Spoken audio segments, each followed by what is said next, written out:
Be brief because my main job is to sort of stay out of the way and, if necessary, direct traffic.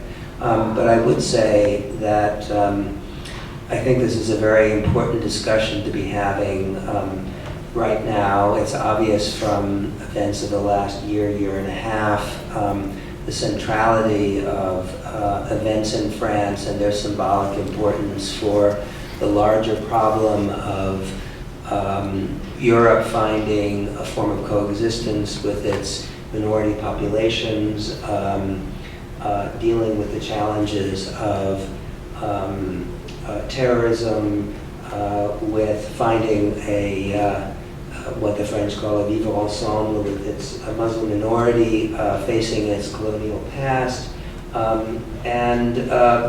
The problems there, of course, are hardly unique to France, and therefore their significance is very considerable at the moment. All of Europe is trying to figure out its policy toward asylum seekers, and we see the recrudescence of xenophobia and sometimes even violent reactions to integrating new populations. At the same time, France is a fascinating place to look at these issues for an American audience because it's almost like a parallel universe. Some of the problems we deal with are very, very similar, and yet the French approach to them is quite different. We both have systems that are inspired by Enlightenment ideas, separation of church and state. But the French approach is somewhat different. In the US, public expression of religion is viewed more favorably. France has the veil law, as most of you know, in which in certain public institutions going with headscarves is not allowed. They have a very sort of singular concept of laïcité, which they feel very strongly about. And they also, out of the principle of égalité, forbid certain kinds of keeping of racial, ethnic, and religious statistics, which is quite interesting for an American audience to consider. One shouldn't immediately assume that because it's different, their way of doing things is wrong. Of course, our obsession with racial statistics has to do with our own very unhappy and tragic history of over-race consciousness, racism, slavery, etc.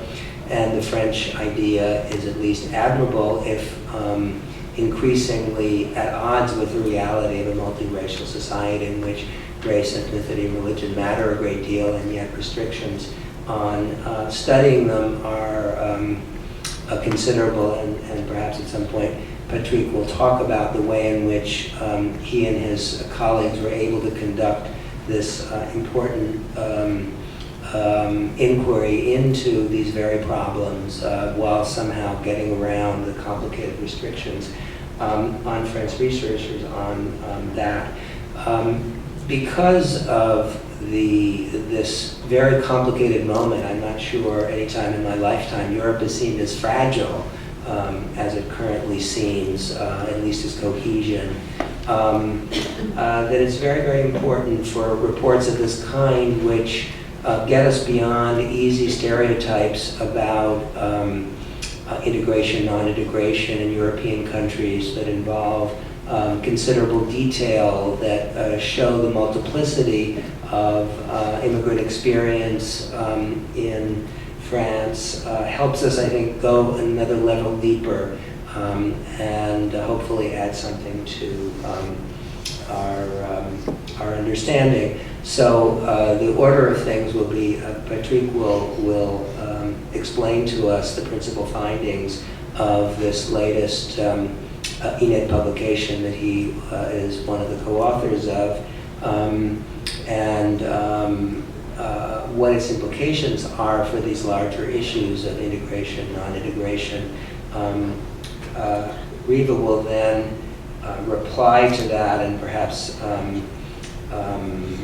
take the discussion a bit further, and we're hoping that Andreas will put it into a larger comparative context, these larger issues of nationalism, boundary setting, and how we perhaps can emerge from this rather dark moment of neo-tribalism. Okay. Thank you. So maybe if I yeah. Thank you so much for the invitation, and I'm very happy to introduce this discussion on the general theme, which is the diverse nation. And I try, as Alexander just told you, to make justice to this kind of large book, to try to summarize it in 10 minutes. So forgive me if I am browsing very fast. I will try to give some ideas about the context first, on integration, on the debate on integration in France. Secondly, to talk about the way we have done the survey and some events that occur when trying to collect data on immigrants on second generation. And third, to tell a story on integration through some of a selection of the findings we have in the book. Okay, so maybe you're familiar with the French model of integration, but it's worth to remind us that the Republican model of integration, its main idea, it has been designed at the end of the 1980s, so pretty recently, considering that it is working for more than a century. So, but it has not been defined before then. And what it has been defined as the French model of the Republican model of integration is that it is, to put it very bluntly, a trade-off between cultural assimilation and equality. That is, immigrants of second generation do perform French national identity, converge to the French cultural and values. And then, in exchange to this convergent trade, they are deserving equality as full citizens. So that's the idea of the trade-off. Actually, it has not really worked this way, but it is the idea. It has been normatively been understood. This idea has been challenged over the time, and specifically more recently during the claims for recognition of the March for Equality. That is the sort of civil rights moment, very briefly, in the French history in the 1980s, 1983 and 1984, when second generation Maghrebian, mostly Maghrebian people do have asked for equality and said that equality was not achieved in the French society. But very quickly after this momentum, assimilation has been struck back, and we are still now in the sort of combination of a strong assimilationist expectation and at the same time an agenda on discrimination and anti-discrimination. So it's a confusing moment politically, but this means that this French model of integration is in crisis. It is in crisis for different reasons. One is that there have been riots from the end of the 70s until the peak of these riots was in 2005, and I'm sure that you have that some pictures in mind. And there are tensions on different issues, including the incorporation of Muslims in the French society, and specifically creating a reaction which is a more coercive version of laïcité, which is implementing. And I would say a sort of crystallization on the idea of Republican values that have not been shared by some of the ethnic minorities in contemporary France. So this has fostered a lot of debates of, do immigrants and second generation still perform integration or they do not? And who is responsible for that? So the idea with the survey was to try to put this integration model on test. And so the survey has been done in 2008, 2009. It's a huge one with 22,000 respondents, so it's a large survey. to remind you that the previous similar survey was done in 1992. So we are doing large survey on immigration every 16 years. So I would not say that it's a very frequent interest for the public statistics. The main goal of the survey was to supplement the lack of data on immigrants and specifically second generation who are not visible. And it's a very sensitive project in the sense that we did have to convince of the political necessity of producing this data to try to overcome some issues in data protection and to overcome some controversies, which one I will address now. So before going to the controversy, the breakdown of the population that has been surveyed, the 22,000, is between the mainstream population, which will be defined in the rest of my paper as those who do not have a link with immigration on 2 generations. So they are not immigrants and they are not a direct descendant of immigrants. They may have a link to immigration on the longer term, but not on these 2 generations. There are 8,000, a bit more than 8,000 immigrants, a similar number of descendants of immigrants, and a small sample of overseas department, people coming from the 4 overseas departments in the French territory. Okay, so the controversy occurs when we try to include questions about religion and skin color. So for the first time, the idea was to ask a direct question: how would you define your skin color, and how do you think the others see your skin color?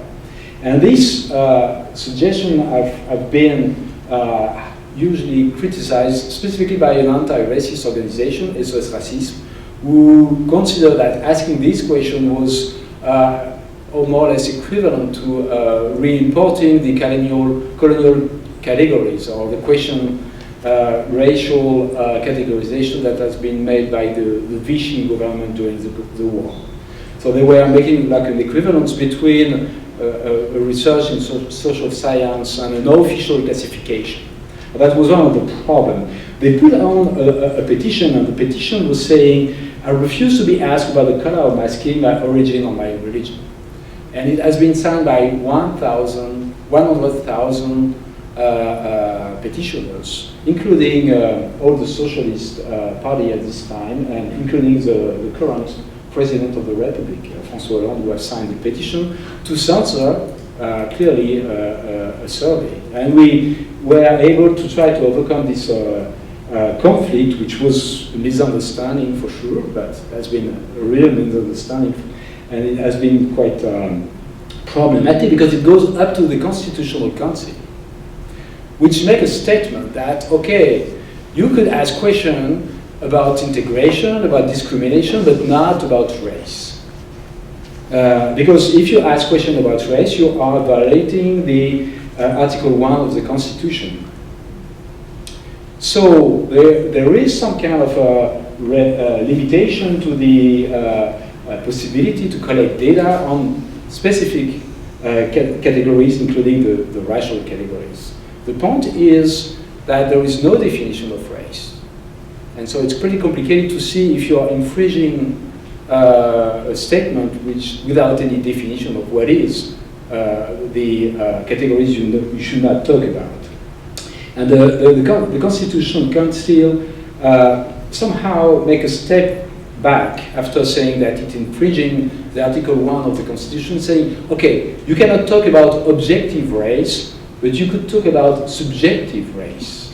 So you see the nuance is a bit hard to figure out, but it's possible to talk about the feeling of belonging to a race rather than belonging to a race. So when it comes to social science, you can recognize some kind of the debates about the social constructivism of race, and I think the Constitutional Council is one of the main actors of the debate in social science these days. So the Article 1 of the Constitution is saying, well, that's the sentence that has been mentioned. It shall ensure the equality of all citizens before the law without distinction of origin. Well, that was the reason why the Constitutional Council considered that it was forbidden to ask questions about skin color. As a result, we cancel, delete the 2 questions on skin color. So there is no question about the skin color in the survey. So now I would like to go briefly in some of the information to try to talk about integration. What the problem with integration in France these days. So first to remind you that immigrants count for 9% of the population and the second generation make up 11%. So altogether it's around 20% of the total population. Mostly second generation are still made up European second generation, but the immigrants themselves are mostly coming from non-European countries, Africa, North and South, Sub-Saharan Africa, and Asia. Diversity in France, well, in total, as you understand, it's around 20, but if you focus on the population, which is aged between 18 and 50, it's 25. So 25% of the population in metropolitan France has an immigrant background on 2 generations. If you focus on Ile-de-France, which is the Parisian metropolitan area, it's almost half and half. And if you focus on the Seine-Saint-Denis, which is one of the departments on the east of Paris, which is the one where the riots in 2005 occurred, which is one of the poorest departments in France, it's 25% of the population which do not have a link to immigration on 2 generations, and 75% which have an immigrant background, which gives you an idea what it means to be a multicultural society. It is a real large numbers. So first, as you understand by these figures, there is a process of segregation. Urban segregation is pretty high, and if you try to see where do the immigrants live, you see that the likelihood that they live in a concentrated immigrant neighborhoods is pretty higher than for the mainstream population. Mainstream population, 10% do live in a high concentration immigrant neighborhood. It's a case of 60, more than 60, almost 70% of sub-Saharan African migrants. So 1 in 7 times more living in such neighborhoods. The same can be seen about neighborhoods with a high level of unemployment. So that would be socioeconomic disadvantaged neighborhoods. Again, you see a large concentration of some of the groups, not only for the immigrants, but also it's repeated for the second generation. So the bad news, the good news is that it's less, there are less concentration for the second generation. The bad news is that there are still concentration and still segregation for the second generation. So the expectation that the second generation will have access to better neighborhoods is not met. There is still a structure of disadvantage. And if you try to see if this structure of disadvantage is explained by socioeconomic background or explained by ethnicity, well, the outcome here you could see very briefly what we call a logistic regression, which try to control for the impact of socioeconomic status, size of family, level of education, and I go briefly on that. And you see that there are still a very significant impact of the risk to be living in a deprived neighborhoods for the groups with a North African and Sub-Saharan background. So I would say the usual suspects or the visible minorities are really disadvantaged because of their ethnicity. And you see that for the European immigrants on second generation, there is nothing such like this disadvantage, and there is even a small advantage for the Portuguese, who tend to live less in deprived neighborhoods compared to the mainstream population with the same kind of socioeconomic background. If I go briefly, the same findings on unemployment. The risk of being unemployed attached to ethnicity is higher for these groups of visible minorities compared to the others. So again, there is something specific that has been attached to the ethnicity. Being asked directly about the experience of discrimination, you see that there is a higher level of experience of discrimination, self-reported, for these groups compared to the mainstream population. So it is confirming that what we have seen in this description of the ethnic penalty on the labor market and the housing market is perceived by the immigrants of the second generation as a mark of discrimination. But what comes to interactions, are these structural inequalities do also can be observed in the social life? Do we see ethnic boundaries in social life? Well, actually not that much. When we ask, who do you met? Who are your friends? You see that most of the immigrants on second generation do say that their friends are with a mixed background. They're not meeting specifically and especially only people with the same ethnic background that they have. So ethnic diversity is a very large situation that occur for all the ethnic minorities, would be the immigrants, and more, even more for the second generation.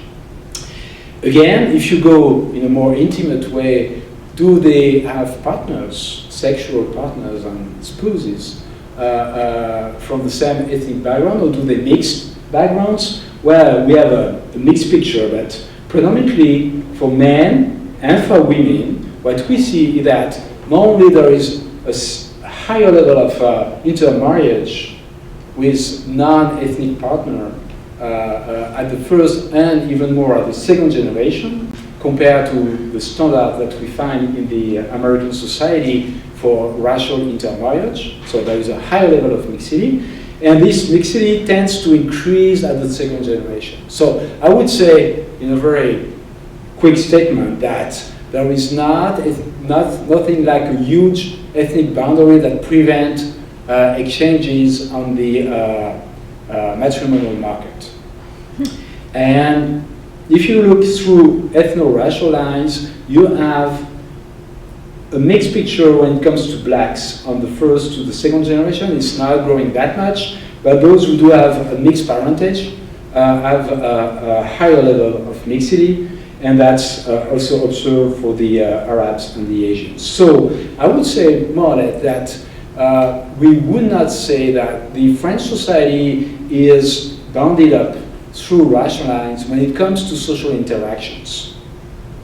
So I'm skipping to the national identity. The French national identity is very active and shared by everybody, or is it a conflict of allegiance between those who would not share this national identity? And if you look to concrete citizenship, well, the French Code of Nationality grants citizenship very quickly at the second generation. It's not as direct as in the American system, but it's more or less close to. And you see that the second generation, 85% to 100% do have the French citizenship. So it's not an issue to acquire the French citizenship.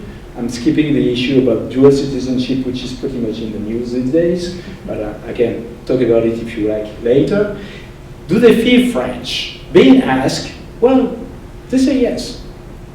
You see that almost 90% of the second generation do say that they feel French, which is a bit behind, but not very far from the mainstream population, which is feeling French at 98%. But they do not only feel French, they do also keep their relation to the country of both of their parents. So they combine allegiance. And you see that multiple belongings is growing through generation, and what is the main message is that pluralism of belongings is what characterizes the French society today.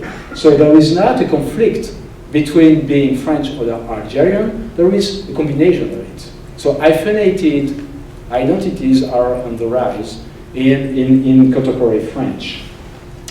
But it's not enough that you feel French. You should be identified, or you should be recognized as a French full citizen to be part of the national community, to be one of us.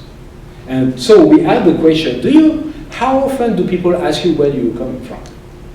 Well, it's a very benign question, but also it means you're not really one of us, because I see that you come from, or I think you come from somewhere else.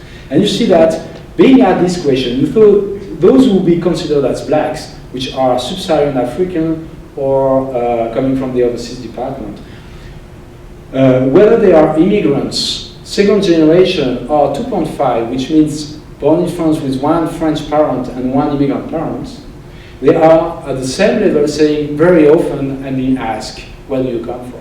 So, otherness is perceived at the same level for all the kind of generation. Compared to the European group, which is the blue one here, you see that the immigrants are asked where do you come from very frequently.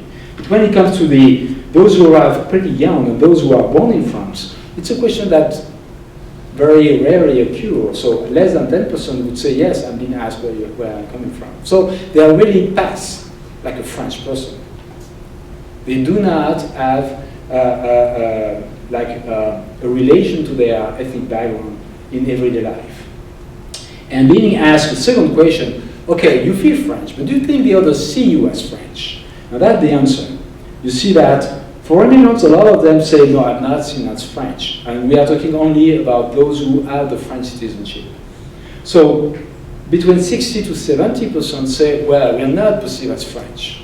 But when it comes to the 1.5 generation, those who arrive very young in France, you see that only 20% of the European immigrants who say, I'm not perceived as French, whereas 60% of the blacks and almost 60% of the migrants say, well, we are not perceived as French, for sure. And that's still a sizable numbers, even when they arrive to the generation 2.5. So what I mean by that, as a conclusion, is that first, we see a division inside immigrants and second generation between visible and non-visible minorities. So being an immigrant is not explaining in itself the kind of inequalities that are met. Some immigrants and some second generation do have an ethnic penalty, and these are the post-colonial immigrants coming from the former French Empire, which can be described by the skin color, by the religion, and by the culture. So social and human capital explain some kind of disadvantage, but not all. So there is something which is, strictly speaking, racial discrimination. This racial discrimination is creating boundaries inside the French society. These boundaries are not social boundaries in the sense that they are not preventing contacts. So it's a kind of an anomaly. Usually you have boundaries in social interaction, which is giving some kind of outcome on the labor market, housing market. People don't want to mix. But in this case, people mix. But when it comes to privilege, position, the economic position, privilege are given to those who do not have a visible minority background.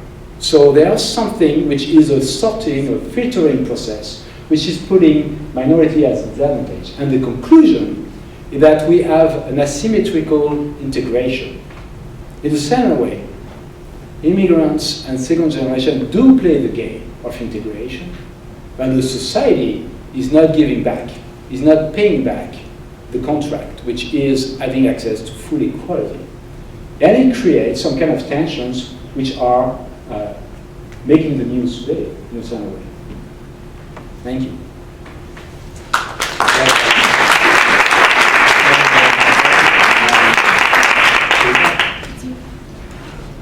Thank you very much. Thank you for including me into this debate and making me involved and making me read this volume and carry it from France also. But I think it's a very remarkable survey. It's a very important research, and it reminded me a lot of the 92 Tribala survey. And I think these results, the results of this survey are important for the progress of the research of diversity. Speak closer to the microphone here. Sorry. That close? Okay. And very important for the management of diversity. I hope they can hear you, Patrick. And on the theoretical and conceptual and method, it raises also a lot of methodological, theoretical, and conceptual questions. and should help politics to realize the evolution of France and the changes and get rid of the taboos, and so they change their view with regard to the perception of the other, actually perception of both on both sides of the reality, and in order to search for coherence, compromise and social peace. So reading carefully some topics and looking through some others, I would like to emphasize the complementarity between qualitative and quantitative research on this issue. I crossed the results of some themes that I'm most familiar with, such as the surveys on transnationalism, on discrimination, on political participation, on secularism and religion. I will take each of these topics, but before that, a note that I noticed in all the readings, and that I didn't hear you pronouncing, is the religion, that is Islam, crosses all the things. And it comes out in the relation to the country of origin. It comes out, it is defined as a way of life. It is sometimes analyzed in terms of values concerning the vote of this population. It comes as a factor of discrimination and the perception of discrimination. And it seems that it is at the core of a reactive attitude that is mentioned all the time. Reaction to secularism, reaction to discrimination, reaction in terms of political participation, that is transnational. It explains also the place of Muslims through the vote and in the new political spectrum. And of course, it helps to measure the effect of secularization and religious reinforcement. And it shows how religion is transformed in a minority identity today in France and in a minority culture. Maybe this is what goes mainly against the classical understanding, the French model of integration. But one remark before I go into the themes, it's interestingly in the country where Republican ideology does not allow you to use the term of race and ethnicity, and the ideology of laicité prevents from using religion as a category, the vocabulary in this study, despite the result, is limited to origin as a designation of nationality of the country of the first generation of immigrants. Their descendants are not referred in terms of origin, since second generation is the generation who was born in France.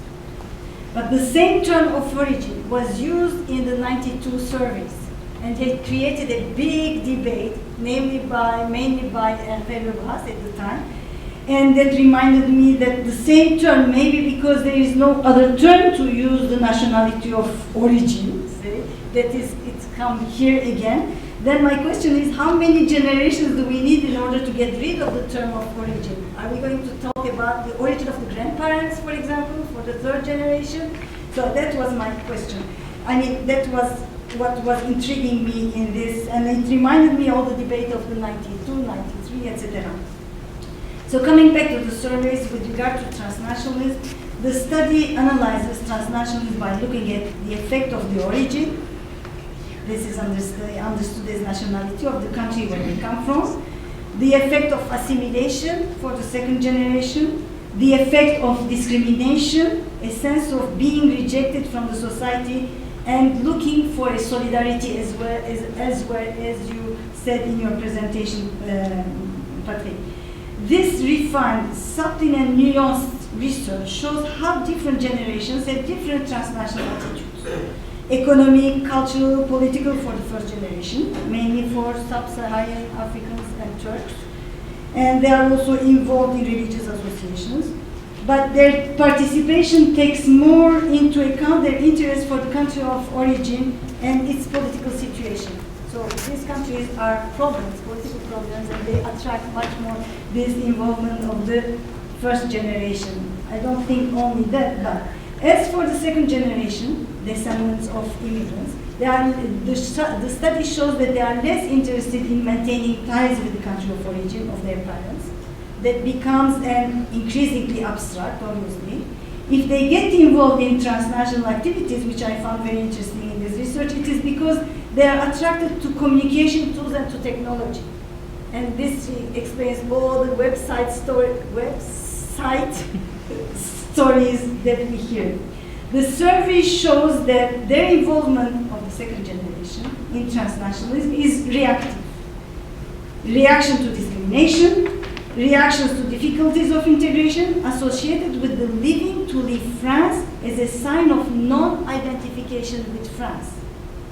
The study shows in detail how nationality, and we mentioned French nationality, does not eliminate the exclusion, the perception of exclusion and rejection, and send the image of origin to the second generation and to the descendants as well, even if this term is not appropriated in this study for the second generation.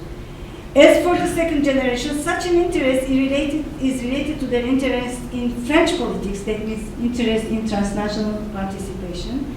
And they are like 62% according to the research with the and for the parents it was 17%. In my research, most of the transnational actors were dual citizens. And transnational participation was a way of institutionalizing dual citizenship to some extent. The survey shows how the debate on dual citizenship is also an element of dual citizenship. You didn't want to mention, you didn't want to go into the details because of the debate that's very hot today, and today actually the decision was being taken, and which reflects again the exclusion of the idea of nationality, even if it is by birth. This debate confirms, I'm sure, confirms your findings with regard to the perception of the nationality, and it will reinforce this perception of exclusion and rejection from full equal citizenship. But the survey shows that despite the term of origin, what is perceived as a source of rejection is religion. It's Islam. Never mentioned in the survey when it is question of Muslims. Even when you talk about the discrimination, there's a chapter on discrimination, there is no such thing as discrimination because of religion, although when the question was asked for the Jews were talking about discrimination because of religion, but the Muslim population, which is most of the post-colonial migration, the discrimination was not expressed in terms of religion. I found this difference very interesting, although it's there, but the justification was again the origin and not in terms of religion. In my research on transnationalism again, I see the search for solidarity beyond French borders, but not only with the country of origin of the parents, but throughout networks all over Europe. And religion plays an important role in building, justifying, and reinforcing such a solidarity. Obviously, transnational solidarity leads to a participation beyond borders. Through transnational participation, actors, most mainly leaders of voluntary associations, instrumentalize this result of your research, saying that nationality is not your identity. And they are reflecting the state's deficiency in human rights or in citizenship as the founding of democratic equality. And they seek to channel individuals' loyalty to somewhere else, thus defining the terms of belonging, fostering allegiance to something global beyond the country of origin of the parents and the country of residence and of citizenship and nationality that is theirs, that is France. So I looking also at the vote behavior, and where religion is usually right-wing phenomenon. And when the result shows that this population, using even religion, vote on the left. And the question that I was not actually surprised by this, because, and here comes for me the basis for a minority formation. And all minorities, it's not because it's a value in the Islam, as you say in the research, and it's, as you question in the research, to what extent is not because of the value of the left, of equality, etc. When we see any minority issue that would be much more related to the left ideology than the right. Even though religion is a matter of the right for Catholics, maybe not for minority religions. So, in the chapter on secularism and religiosity, I see clearly that religion is a basis for minority formation, even if it is never mentioned.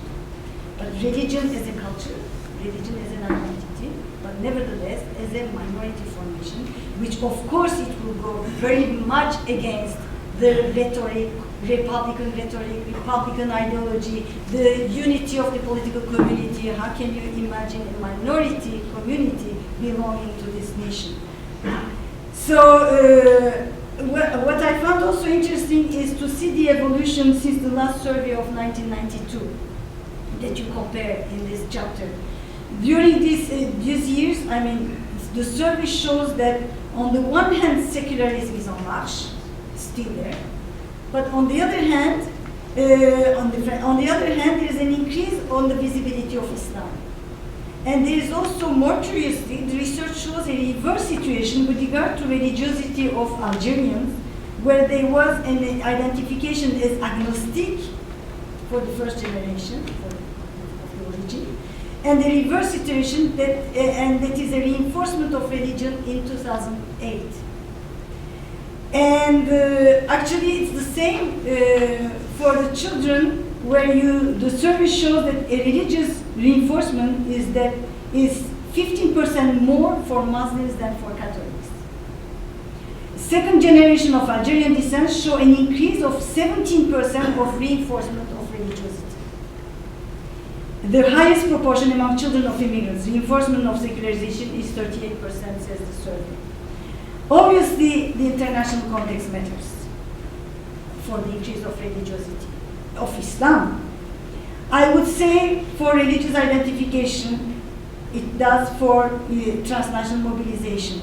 9/11, the war in Iraq, attacks in Europe, and the images of Islam with no distinction between radical and moderate Muslims in the media, in the international and opinion and debate.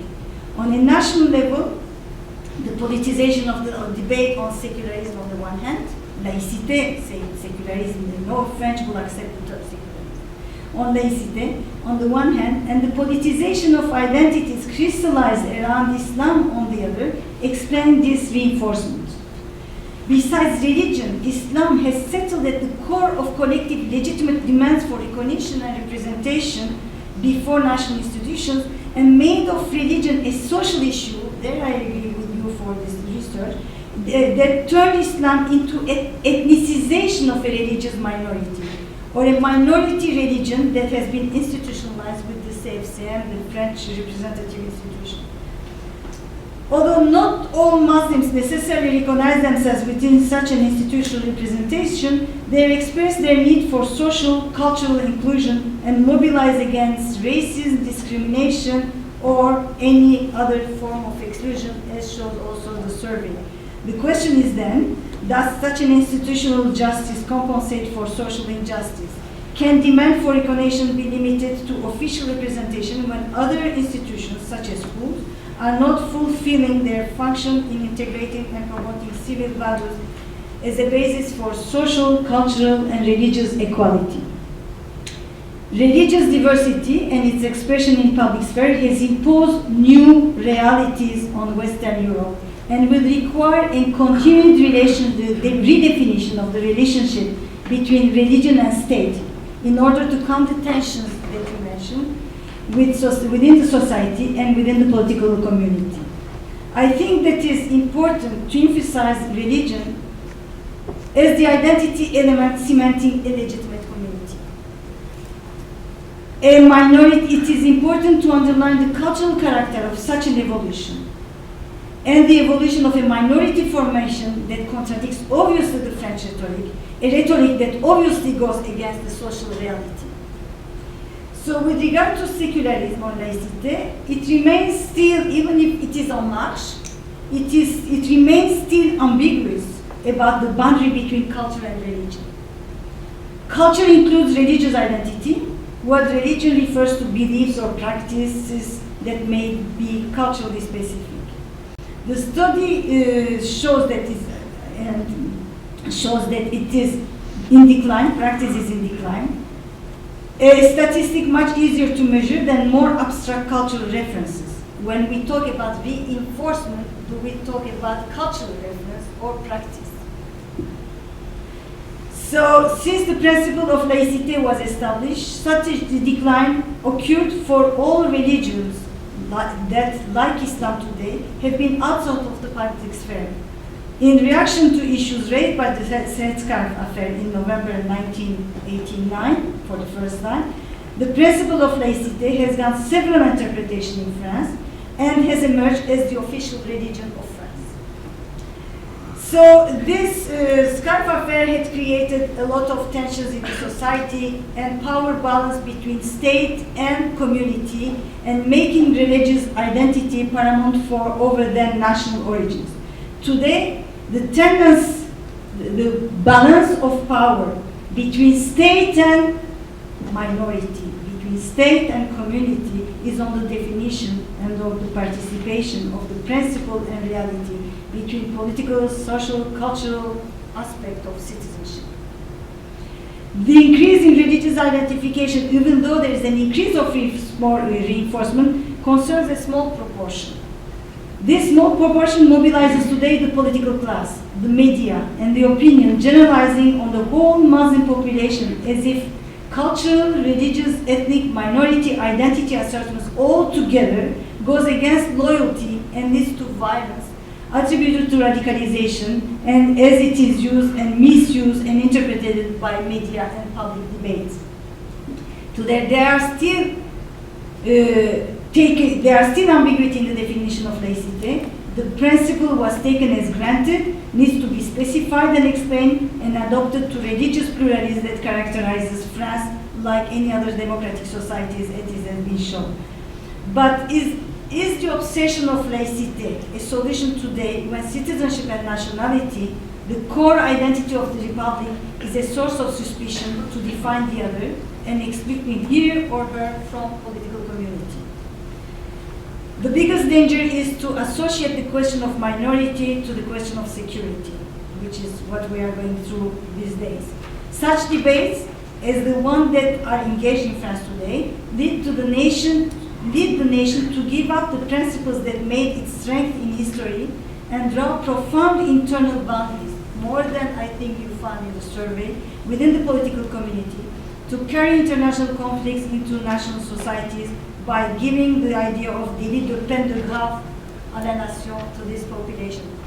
How do you translate délit de peine de grave? Crime against the nation, attributed to this population. Thank you.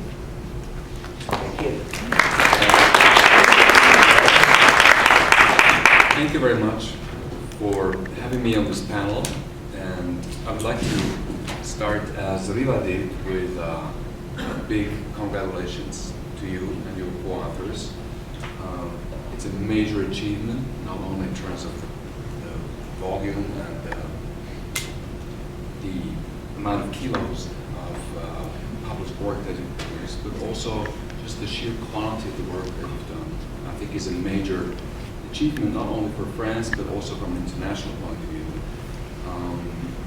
And given the difficulties that you had to get the survey approved and get it done, I think it's even more monumental what you have actually done. And I would like to say just a couple of things from a social scientist's point of view, somebody who uses surveys and who is very much into this kind of research. So there's a couple of features of this survey that are really fantastic. One is the very large sample size. It's a huge survey of 22,000 people. And the second feature is that they also ask the same questions to non-immigrants. So you have a comparison group. There's some major surveys, for example, that have been done in the US that don't have a comparison group of natives, and so which restricts the kind of analysis, the kind of questions that you can ask quite dramatically. And so this large sample allows them to compare between groups, people of different origins and so on. It allows for an extremely detailed and rich and textured picture of what's going on among the first and second generation of immigrants in France. It's also an extraordinarily rich questionnaire. I don't know how your interviewees have survived going through this questionnaire. It must have taken them hours and hours. There's a very rich questionnaire, and it has some really innovative features. I've never seen a questionnaire with an open-ended identity question. Whom would you identify with most? And then there's no boxes to tick, but just a blank space where people could fill in whatever they wanted. Woman, carpenter, college professor, musulman,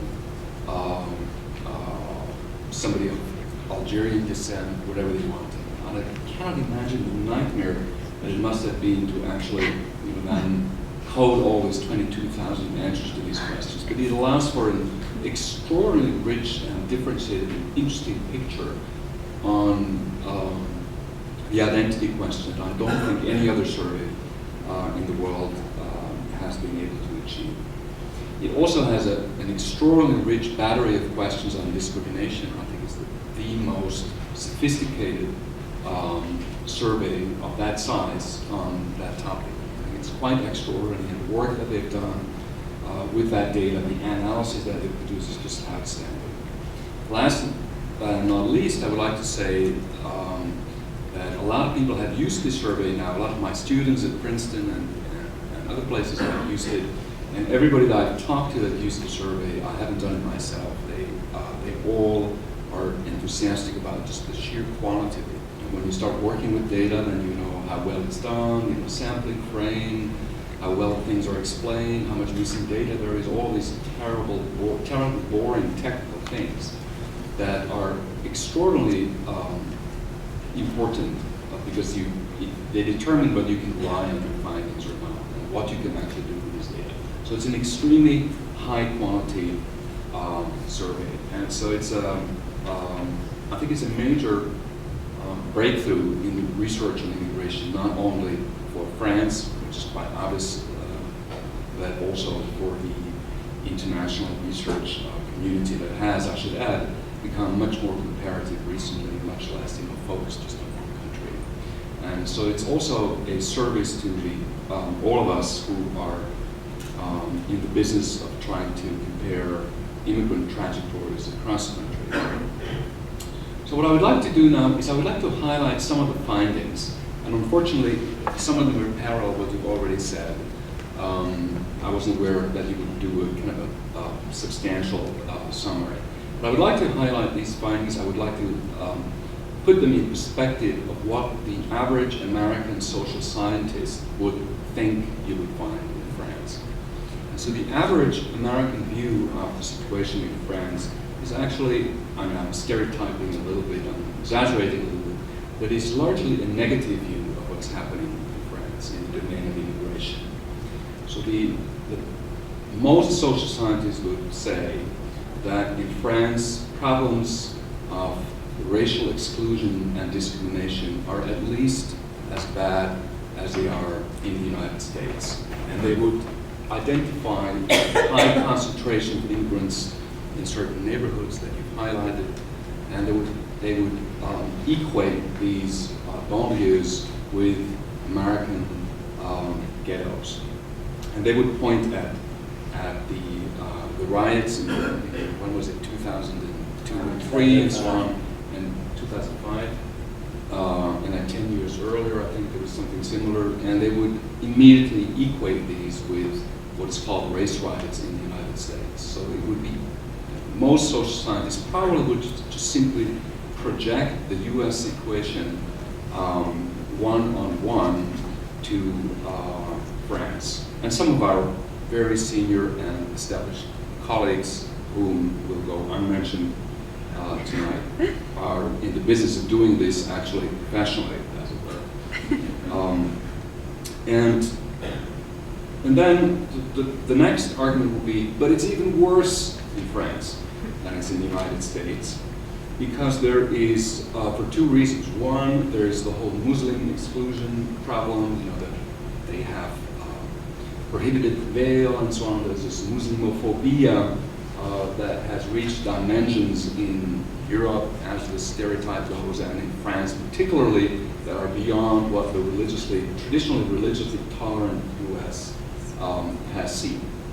And the second reason why it's much worse in France than in the US is that the French stubbornly refuse to realize what their society looks like, and that there's pervasive racial and religious exclusion, worse or at least equal than in the US.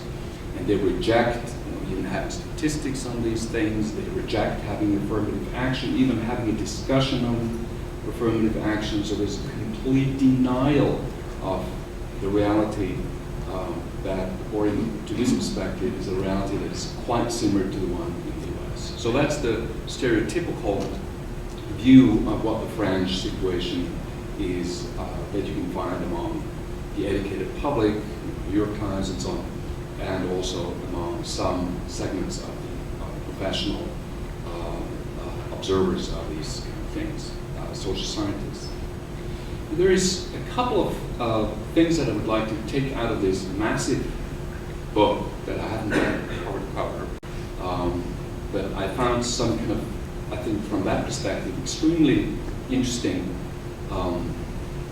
facts that go against this perspective and against that make for an interesting contrast, at least, with the US situation. Okay, number one, and you mentioned that, unfortunately, already, but I want to repeat it. Extraordinarily high intermarriage rates, including for people of African descent.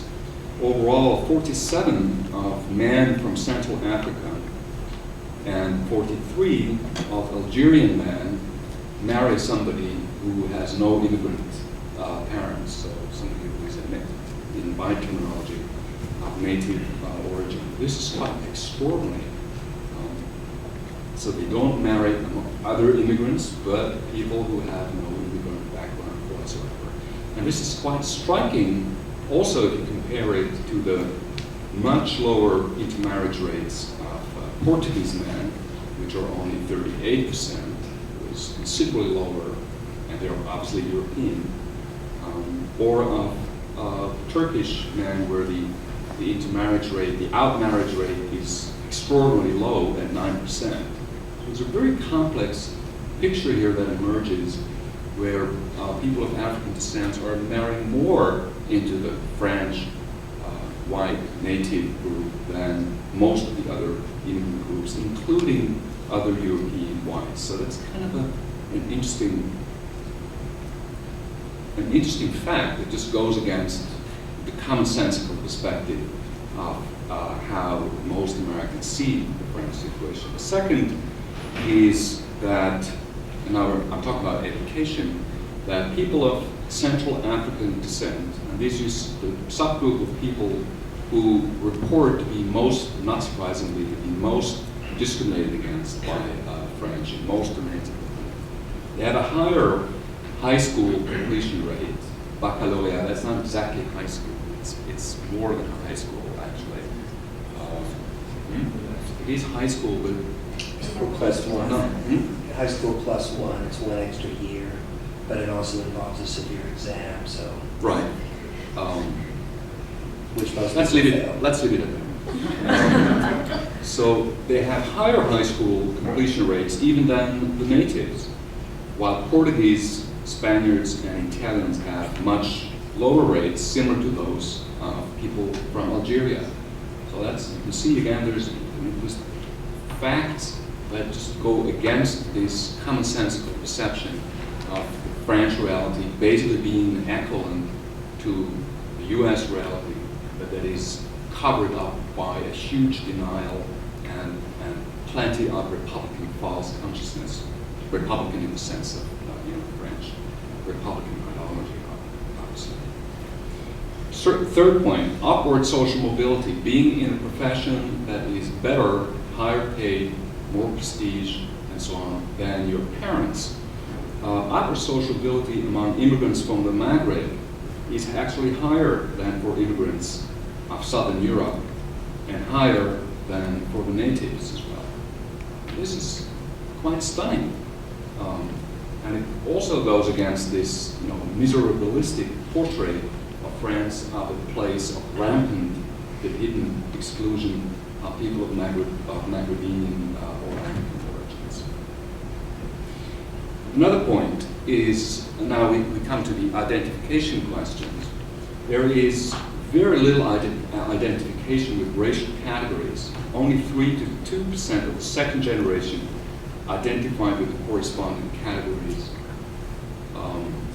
And only 14 to 15% of individuals, second generation, from sub-Saharan Africa, so his parents came from sub-Saharan Africa, identify with a racial category. This is also extraordinarily low. Basically, it means that racial categories among the immigrant population, even those that we would classify as being non-whites, is extremely low. And this brings me to a point that you raised, which is identification on the basis of religion. And I don't have the breakdown here. You published it somewhere else, but I couldn't remember it. And so in the second generation, only 21% of respondents, they were primarily identified on the basis of religion. It probably was much higher from people of North African origin. But still, overall, you don't see a massive shift of identification away from country of origin, away from France, the country, towards religion, according to these surveys. What you do find, and you showed us a picture, is very strong identification with the French native nation overall by the descendants of immigrants, with the possible exception of people from of Turkish origins and of sub-Saharan Africans. But overall, the major focus of identity remains quite in line with the Republican model, the French Republican model, remains identification with the nation. So these kind of little pieces of information, I just want to throw them out here to maybe stimulate a debate and to show the value of these kind of surveys and kind of the hard work that goes into producing these kind of data, because they are able to contradict, reform, receive wisdom about what is the case in a country like France. Let me highlight a number of possible problems that I see in the analysis offered here. A number of quibbles, I should say. First, and that's the most serious one, there's no summary chapter. My God, 620 pages. What does it all mean? And you did such a great job today in presenting your summary, your view, your cut through the jungle of data. I think it would have been terrific to produce a really succinct summary of all of that. And you have already referenced the 1990, whatever it was, book by Trajectoires, the last survey of immigrants in France. And she had a clear message. Republicanism works. There was a triumphalist message. No problems. Everything works smoothly, basically. A little hiccup here and there, Portuguese, Turks, and so on. But overall, so that was her message. And I was kind of wondering, by reading through this book, what the overall message that you today quite forcefully presented would be. A second point is kind of more analytical, and it is that there's all this presentation of data by national origin, which one could criticize, and you have done that, Riva, on conceptual grounds. But okay, it's the way that you had to ask these questions, and you have rich data and so on. But I was a little bit disappointed by the lack of explanation then of these national differences.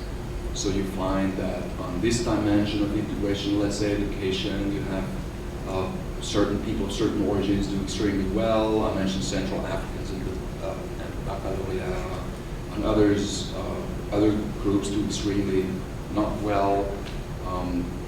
A recurrent, by the way, interesting case in Portuguese, which I already mentioned, who on a lot of levels, university, education, achievement, upward social mobility, and so on, are actually much lower than a lot of the immigrants from the former colonies. So why is that?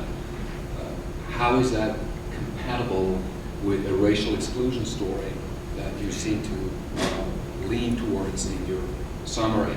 So how do we explain these national differences? What's the analytical framework within which we can make sense of these kinds of things?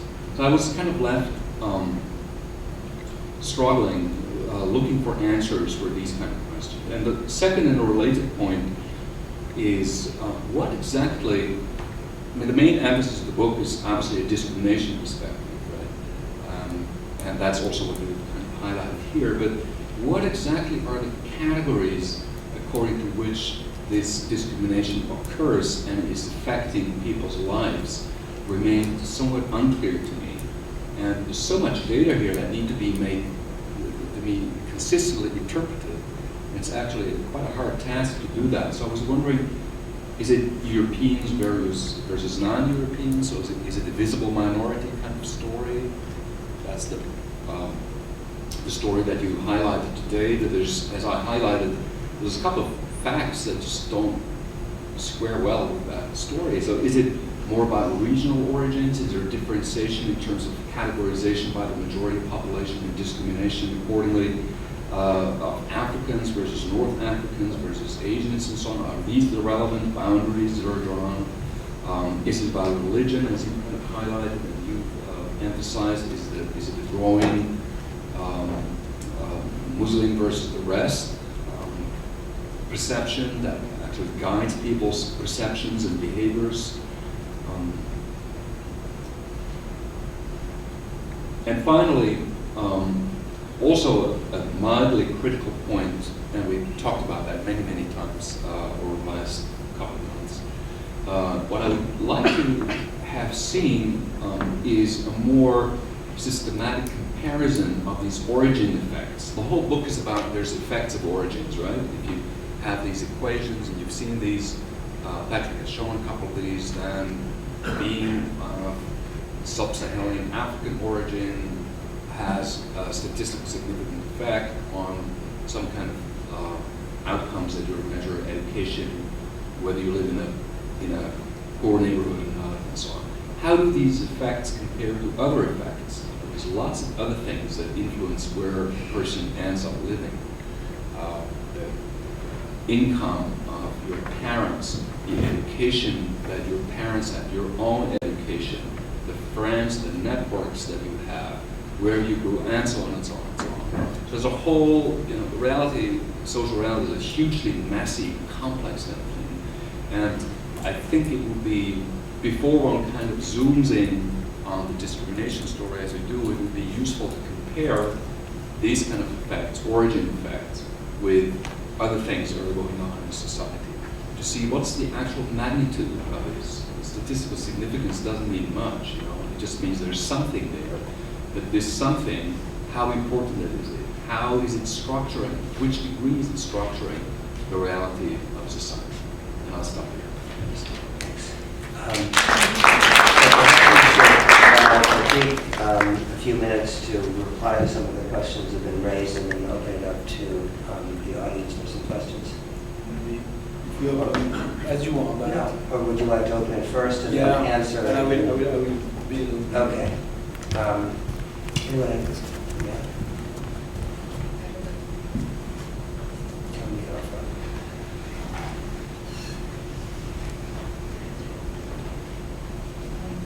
I didn't hear, perhaps because I just didn't hear, so I apologize. But I didn't hear reference to the language. And I think this is a very important I was struck by the reference to the Turks. Of course, Turkish is an extremely difficult language. Cannot be understood. I know, I have lived in Turkey for 1 year and haven't learned anything, or whatever I learned, I immediately forgot. So that is one. And the same, I think, might be true for African countries where French is spoken before they immigrate. This makes a big difference, obviously, if they arrive there. And another reflection, again, I speak out that I'm not a sociologist, I'm not a historian, I'm nothing. So just bear with me. The other thing that came to my mind is what these people did before they emigrated. I have the impression that Africans come from higher levels of society when they immigrate.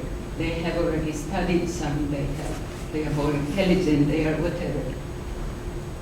The Portuguese, not that they are not intelligent, but I think there is a tradition in France, prior to the big migration, of Portuguese women coming to France to work as maids.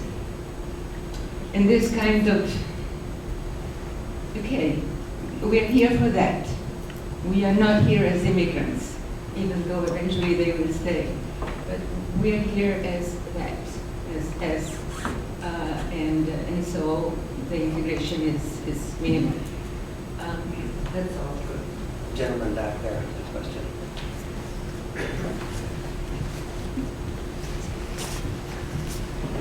I'd like to know the response rate to the survey. You have a sample, and I saw that slide. I didn't see what the response rate was. And of course, this is very important, because if the disaffected person, who is very dissatisfied by society, doesn't like his life there, feels he isn't French, feels he isn't accepted by the French, this is the kind of person that when a survey comes to him from l'Institut National d'Études démographiques, he doesn't care and he doesn't respond. So the danger is that there's a differential in the response rate. The very people who have an experience different from what is shown in these slides, that person is not represented. So what I need is the reassurance that the sample is either complete, or of course it's not complete, but it's not substantially incomplete, and that the people who are the non-respondents were not substantially different from the respondents in a way that would affect the conclusions.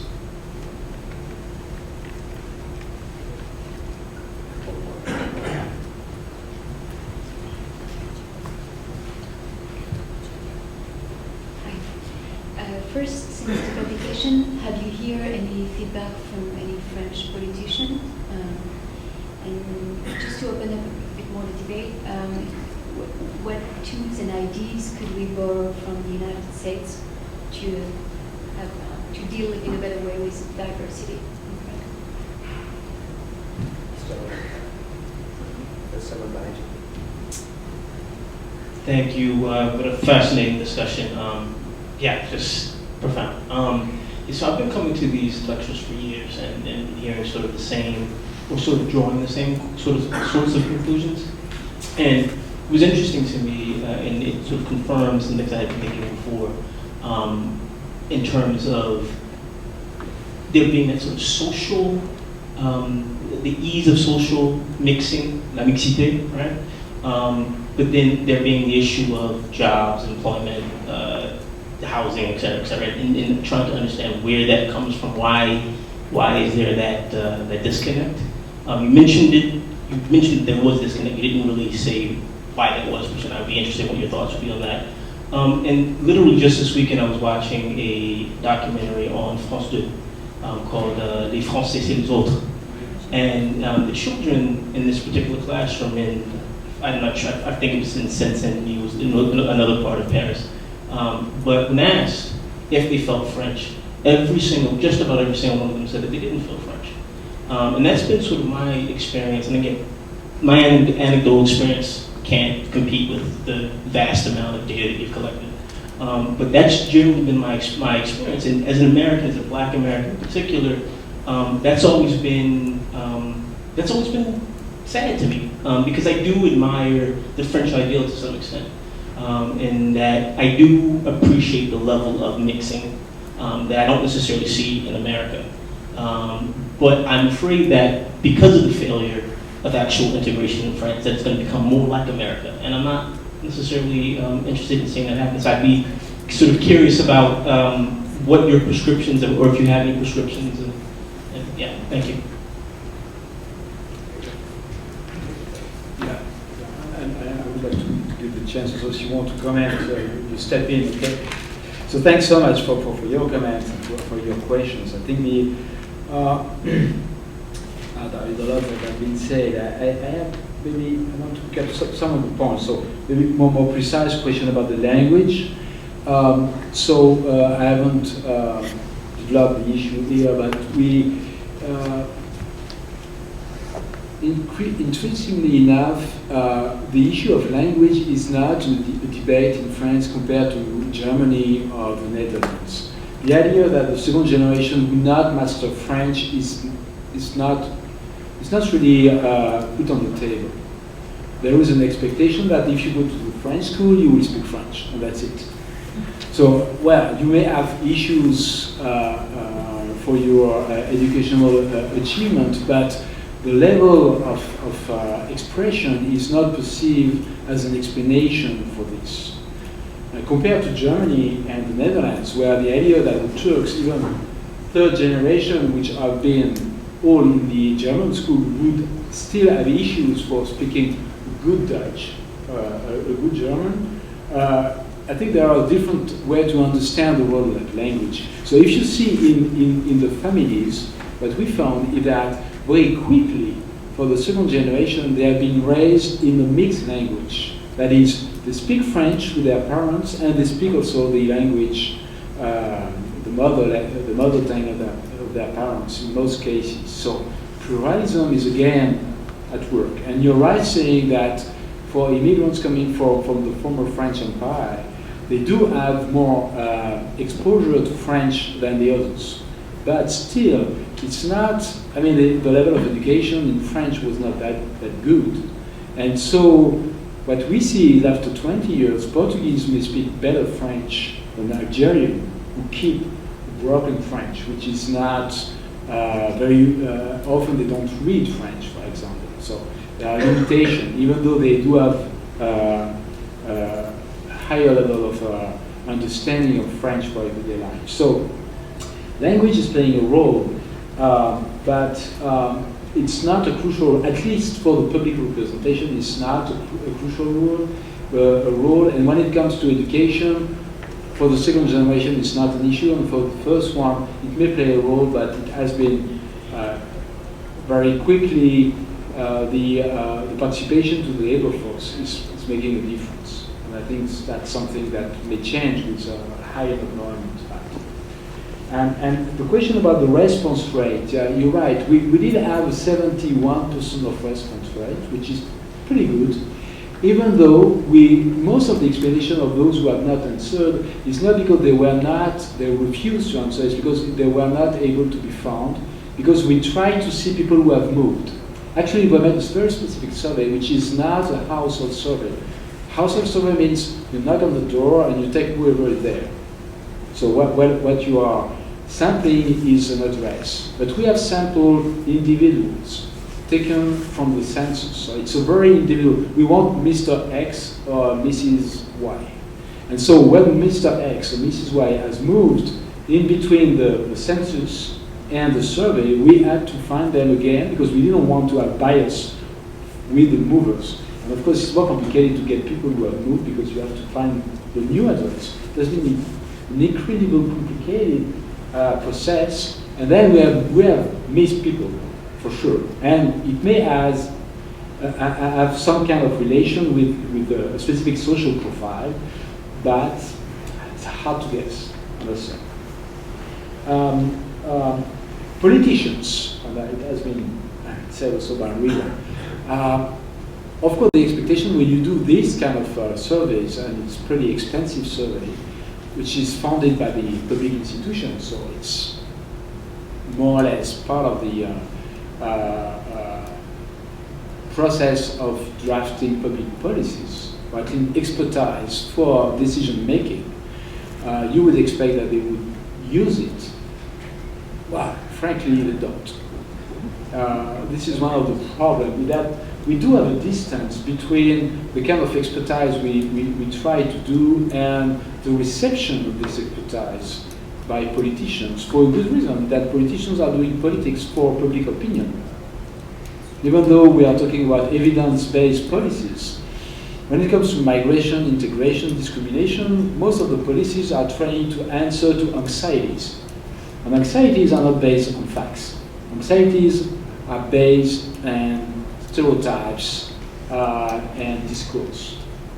And so the problem is that when you encounter some kind of the commonplace on immigration, which are not fitting with the general picture, the storytelling about migrants, well, you're not as powerful as the kind of things that are said in the media or believed by the public opinions. So we still don't have a window of opportunity to disseminate some kind of ideas coming from the survey. And specifically because we did not, as they are said, made like an executive summary with some keynote idea which would be transferred as a prescription. Well, first, we are not making prescription. They are not economists. So we're not making so much prescription. And suddenly, it's hard to convert the observation because, as you pointed out, it's a very mixed picture. So it's hard to push, like Michel Thévelat did, like to try to tell a story, to defend something. The main story we say, from our point of view, is that, well, what is believed about the lack of participation of migrants on second generation is not true. So the distance between the society and the minority is not because of the minorities. What we try to explain, what we wanted to do is to explain that the French society is not a colorblind society.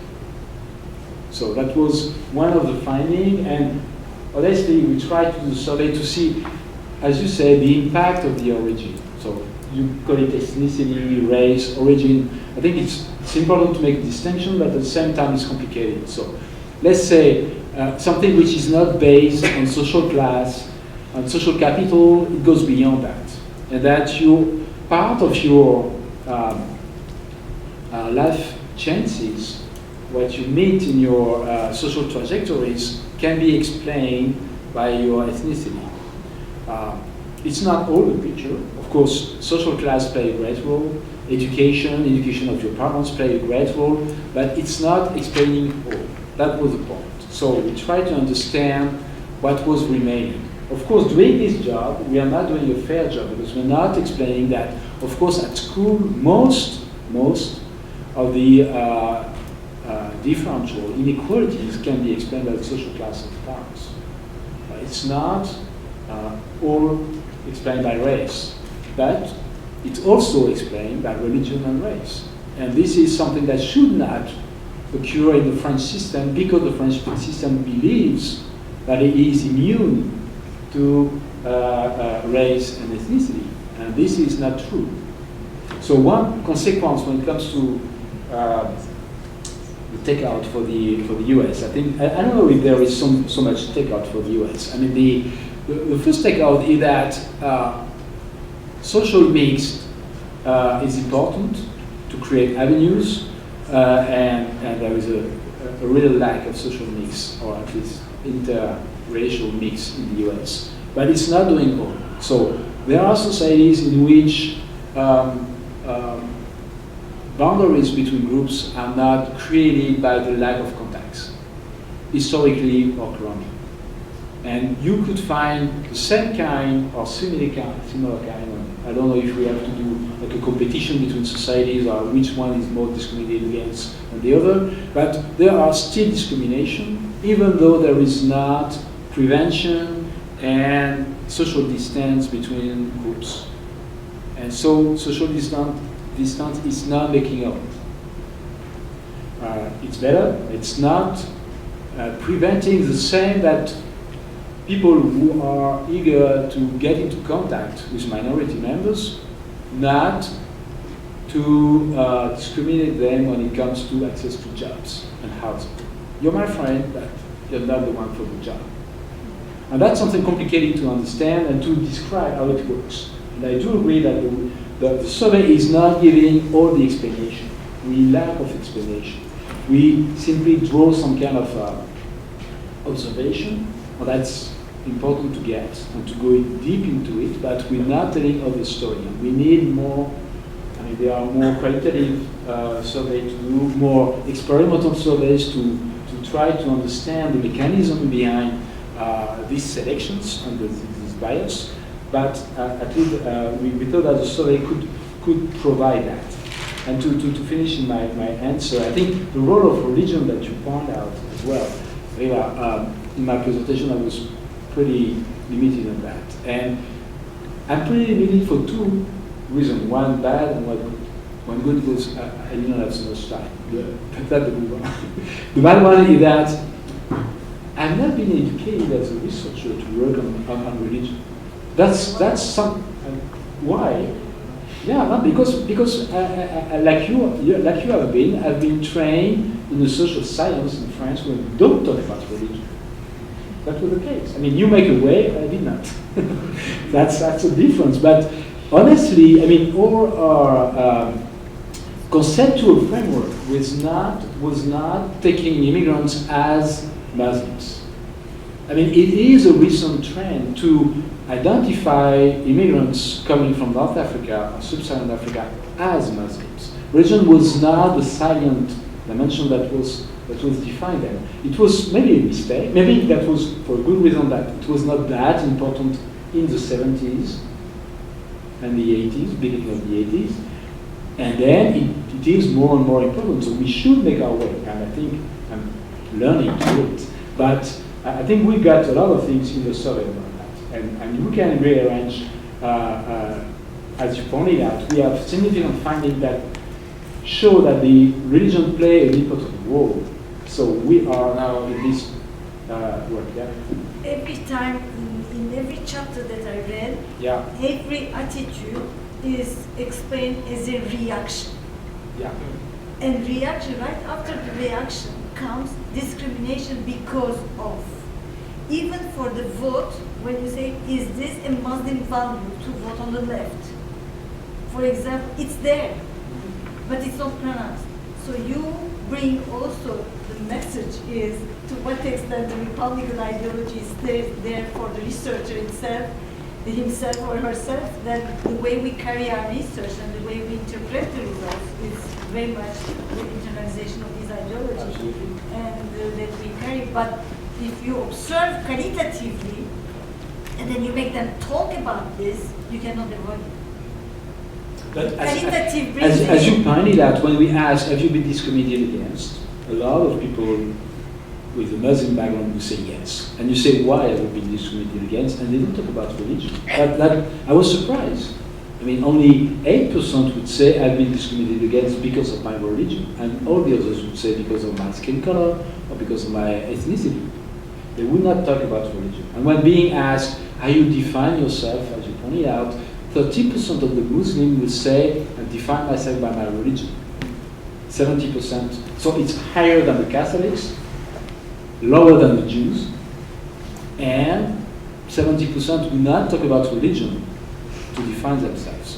So it seems that I'm not the only one to have issues to try to build the religion as a dynamic dimension to define and to understand social facts. It's also that those who are entangled in the French society have a mixed way to perceive themselves. They are. Actually, they are. When you do qualitative research, you see how Republican they are and how they love this Republican model, as you said. And they want to, this model work, but it doesn't. This research is I won't say that. I was not totally online. That's enough. I know. No, but for me the result is, can we say, Patrick, that what comes out for this is, okay, hybridity, hyphenated, mixture, complexity, the complex diversity of this society, and the complex identification and multiple identification of individuals and groups. But at the same time, within this, should we realize that there is a new category that is emerging that takes into consideration all of this, which is a minority situation that is coming out. Absolutely. So there is what it contradicts the Republican ideology and the tribal result of the Republicanism. And the other thing is there's a continuity because she also emphasized the sub-Saharan minority migration and the Turks more involved in the less involved intermarriage, more endogamous, less integrated, more transnational. There's a continuity in 20 years. The same population is following the same pattern, not the others.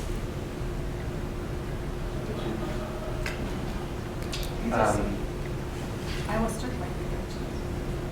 Very good. Well, so perhaps we'll conclude here. Thank you all for coming, and thank you to the panelists for presenting this great work.